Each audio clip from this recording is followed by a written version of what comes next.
Okay, ito po yung dialogue lang. Wala po kami, kung magtaas man ang boses namin, wala po kami samahan ng loob. So, fail and uninspired and unfulfilled prophecies of Jesus. Tingnan niyo po, sabi ni Jesus, dalawang account, Matthew at Luke, sabi niya, there are some standing here which shall not taste death till they see the Son of Man coming in the kingdom. Kailan niya sinabi ito? 2,000 years ago. Ibig sabihin, hanggang sa pagdating niya, yung mga pinagsasabihan niya dapat buhay pa. Kung totoo yung sinasabi niya, matagal nang nakabalik si Jesus. Ano pang inaantay natin sa ikong kami? Nakuha ba natin? At kung hindi na totoo yun, sigurado ako na ito yung isang kagagawan ng mga transcribers ng New Testament. Walang nangyari unexpired. Kaya ang dami pa rin Kristiyano nagsabi, Jesus, dumating ka na. Dumating ka na. Ay, ang sabi ni Jesus, itong mga alagad na ito, ang ilan sa inyo hindi mamamatay hanggang sa aking muling pagbabalik. So matagal na sila patay. O kung mayroon ng buhay, pakita nyo sa akin. Mayroon pa bang buhay sa kanila after 2,000 years? Para mapatunayan natin, hindi pa talaga bumabalik si Jesus. Pero kung patay na sila, at totoo itong sinasabi nito, matagal na siyang nakabalik. Yan ang logic dito. Matagal na siyang nakabalik. Ang tanong, nakabalik na talaga siya. Samantalang napakadami na mali nating nakikita. Iilan lang po ito. Ang dami kong nilista ito. But because we have limited time, ay sapat na po siguro ito. Okay, ito pa, isa sinasabi.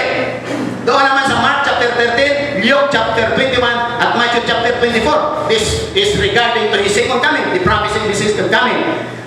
That this generation shall not pass. Yung past nila ay mamamatay. Ang mga henerasyon ito, ang henerasyon ito ay hindi mamamatay hanggat hindi na-fulfill ang hulang ito. Tanong ko, na-fulfill na ba yan o hindi pa? You cannot expound this because there are so many distortions in these passages. Ang dami pong mali dyan. Okay? So anong hinantay ninyong Misaya? Matagal na pala siyang dumating kung totoo yung sinasabi niya doon. See?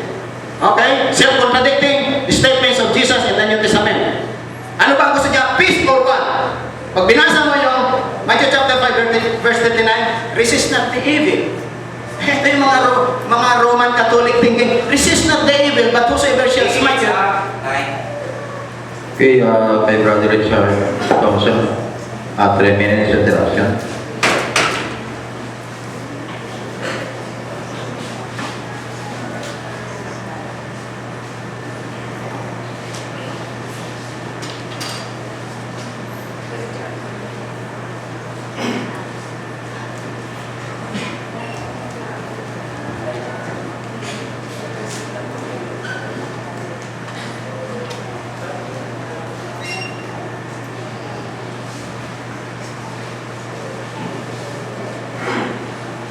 Go. Okay. Mga sinabi siya kanina na gusto ko lang balikan. Pinapalabas niya na yung sa 7:14 ay yung Emmanuel ay ang katuparan si Maher Shalal Hasbas doon sa 8:3 na anak ni Isaiah. Kapag titingnan natin, yung kapanganakan ni Maher Shalal Hasbas ay pinaliwanag, pero itong Emmanuel ay papanganak ng isang dalaga ay hindi binanggit kung paano doon sa Old Testament. Basta sinabi, may mga anak na dalaga. Isa pa, sa meaning pa lang ng pangalan ng Emmanuel at Maher Shalal Hasbas ay ibang-iba na. Kaya malabo, ang Emmanuel ay siya din ang Maher Shalal Hasbas. Ha? Nandun pa lang. Eto po. Sinasabi niya lagi kanina na si Kristo ba'y talagang magdadala ng kapayapaan o taba. Alam niyo po, kung hindi niyo naman uunawain sa context, yung sinasabi ng ating Panginoon sa Kristo, ay talagang mamamali tayo. Sinasabi doon ni Kristo na totoo, mag-aaway, yung biyan ng babae sa kanya. Ay kasi dahil nga sa kanyang pangalan, totoo naman na sa loob ng pamilya, pag hindi kayo nagkaisa para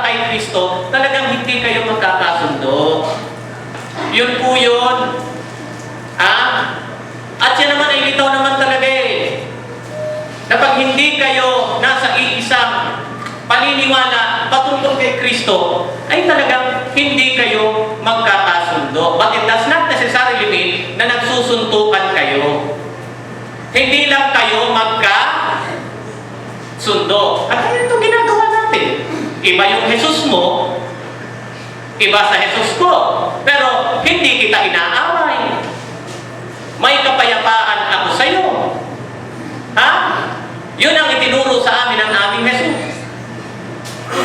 Pati kaaway, mahalin. Much more so, hindi naman kita kaaway, di lalong hindi kita kapumuhian. Ha? So, yun po yun. Eto pa. Sinasabi ng aral na si Kristo ay Diyos, gawa ng Katoliko, naloko tayo, si Kristo ay Diyos, gawa ng Katoliko, kawawa na naman ang mga Katoliko nito. At eto po, ang aking challenge na naman. Gusto nyo sa susunod na pagkakataon, yung mga tinatawag mong contradiction, alam nyo po, matagal nang nasagot yan eh. Meron na ng Bible difficulties na nagawa para sagutin yung mga issues nyo eh. Matagal nang nasagot lahat yun. Kaya, pangalawang challenge ko sa susunod na usapan, kung gusto nyo, patunayan nyo na ang aral na si Kristo ay Diyos ay gawa ng Katoliko. Tututulan ko. Kasi, bakit ko po sinasabi ito? Obvious naman, ang mga Seventh-day Adventists naniniwala na bukod kung si Kristo ang Misaya, ay naniniwala tayo na si Kristo ay Diyos. Ano po? Kaya, yung topic na yan, ay pwede rin natin pag-usapan sa mga susunod na pagkakataon. Ngayon, 30 seconds. Ngayon, yung record, at ito naman, kahit ang mga scholar ng Kristyanismo, naniniwala sila, isa sa mga